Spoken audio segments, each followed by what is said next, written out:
Well, viewers, thank you for staying tuned. Of course, now you understand that there is a science behind pizza. And that is the thing I think that we want to bring home to our viewers and to the people out there, because if you think about pizza, you'd think it is such a simple thing to do, but it really is quite complicated. Exactly. And on that note, let's talk about the technique. Now, techniques are an interesting thing, huh? Exactly, yes. That's another rule in the Vera Pizza Napoletana. There's many techniques with rolling out the pizza dough. Yes. But I think we should go over to Massimo, and he can explain more in depth on that subject. All right. Definitely no rolling pins, huh? No rolling pins at all. Okay, so now that we've been told about the flour and the dough process making, we want to go on to the next rule of the VPN, or the Vera Pizza Napoletana. What's the next rule? Very important rule is the hand skill. We don't want people use rolling pin, but it's for tradition, but it's also for technical reason.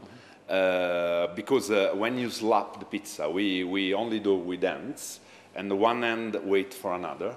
One took the dough, another one wait and stretch.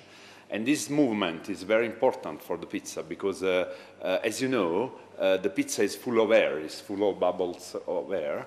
And so with this movement, you spread the air from the center to the edge. And this is the reason why the cornicione and the crust, that is one of the main characteristics of the pizza napoletana, is made of air. It's not made with dough, with the fingers, but it's made of air. Yep. And so it's a very important skill. And we have a recipe, but if you don't have this skill, you don't have the right product. Fantastic. Now, of course, Massimo Di Porzio was just a wealth of information, but of course, so is Johnny. Now, he is going to take us through the method of how we actually prepare our pizza dough. So give us the basics. Okay, so basically we start off with the water and the salt. We mix... What do you mean you start off with water and salt? First? First. I know all those Italian mamas at home get the flour and use their hands and do a bit of this. Yeah, not with the pizza. Not with Really? the Vera Pizza Napoletana. Okay, okay. So we're gonna add the water in first. Yes. Then we're gonna add Is the it warm, salt. the water? No, cold. So Cold. room temperature. Okay. Then we're gonna add the salt, and we're gonna mix and dissolve the salt with the water. Right. Then the next process is a little bit more interesting. We're only gonna get 10% of the flour content, and we're gonna add that to the water and the salt. Now, the reason that we do this is so that once we add the yeast to the mix, we're not mixing the salt and the yeast together, because that can then destroy the fermentation in the process. That's right, yes. Okay. So you mean we won't get a beautiful rise in our pizza, or to the right consistency? That's right. How interesting. So 10% of the flour first, yes. then we mix that together, and you'll still have... Like this? Well, in a clockwise... always with your hand? You always yes. must use your hands, no other utensils? No other utensils, no. Okay. So we'll mix that up, and it will still be a liquid form. Yes. Once we've done that, we're going to add some yeast to it. Now, the yeast content is very, very, very, very minimal. Really? Okay, so it could be between 1 and 2 grams. Right, okay. So and do you always use artificial yeast or brewer's yeast? Brewer's yeast. Always brewer's yeast, okay. Yeah. So then once we've added that 10% and mixed it, we're going to add a little bit of yeast in there.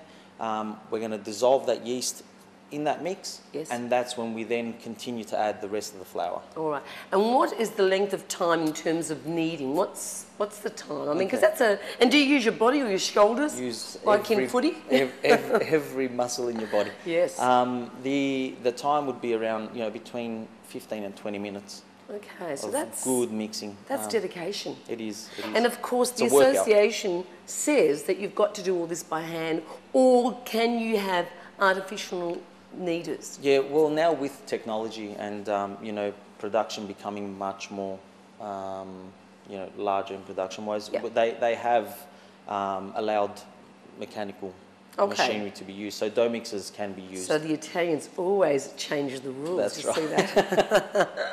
All right. Okay, and then from there we let it rest. Is that correct? Okay, so once it's all formed and you've And when do you know it's ready? Yep. You place your finger in the center of that dough. You going to show me that? Yep, so you just place the finger into the center of the dough, and the dough should spring back up. Really? Oh my God, that's amazing.